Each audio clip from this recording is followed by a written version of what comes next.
तो जय श्री कृष्णा, राधे राधे सभी भाई बहनों को। तो आज आपको वैशाख कृष्ण पक्ष की वरुथनी एकादशी की कथा के बारे में बताएंगे।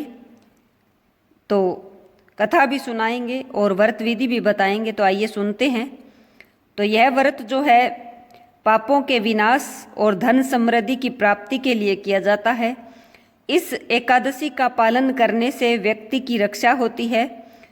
तो इसीलिए ही इस व्रत का नाम जो है वरुथनी अर्थात रक्षा करने वाली एकादशी पड़ा है।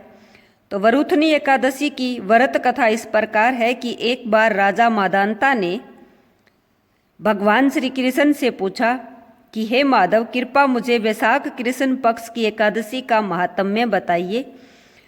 तो इस पर भगवान श्री कृष्ण कहते हैं कि हे राजन, इस एकादशी का नाम जो है वरुथनी एकादशी है। यह पुण्य प्रदान करने वाली, पापों को हरने वाली, दैनिक एवं भौतिक दुखों की से रक्षा करने वाली और अंत में मोक्ष देने वाली है। और इस व्रत का फल हजारों वर्षों तक तपस्या करने के बराबर होता है।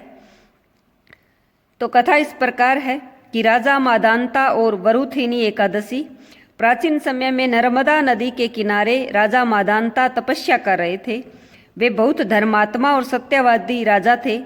उन्होंने वर्षों तक कठोर तप किया, जिससे भगवान प्रसन्न हो गए। लेकिन दुर्भाग्यवश एक दिन देव योग से एक जंगली भालू आ गया और उनका पैर चबा गया। राजा मादांता दर्द से तड़पने लगे, लेकिन फिर भी तप में अडिग रहे और भगवान विष्णु का ध्यान करते रहे। भगवान विष्णु ने प्रकट होकर भालू को मार भगाया और राजा से कहा कि हे राजन, तुमने महान तप किया है, किंतु पूर्व जन्म के कर्मों के कारण यह कष्ट तुम्हें सहना पड़ा है। यदि तुम वैशाख कृष्ण पक्ष की एकादशी का व्रत करोगे तो समस्त दुखों से और कष्टों से मुक्त हो जाओगे। तथा राजा मादांता ने श्रद्धापूर्वक वरुथनी एकादशी का व्रत किया और अपने सारे पापों से मुक्त होकर अंत में स्वर्ग लोक को प्राप्त हुए। तो ये थी छोटी सी कथा। इसके बाद वही व्रत विधि बताते हैं आपको। तो व्रत विधि इस प्रकार है कि एकादशी को सुबह स्नान आदि करने के बाद व्रत का संकल्प लें और 10वीं तिथि की रात को ही सात्विक भोजन ग्रहण करें। भगवान विष्णु की पूजा करें, तुलसी, धूप, दीप, पीले फूल, भोग आदि अर्पित करें। दिन भर व्रत रखें। निर्जला रख सकते हैं तो निर्जला रखें या फलाहार रखें। और झूठ, क्रोध, निंदा, वाद विवाद से बचे रहें। रात्रि को भगवत भजन करते हुए जागरण भी करें और द्वादशी को ब्राह्मण को भोजन कराकर दान आदि देकर व्रत का पारण करें।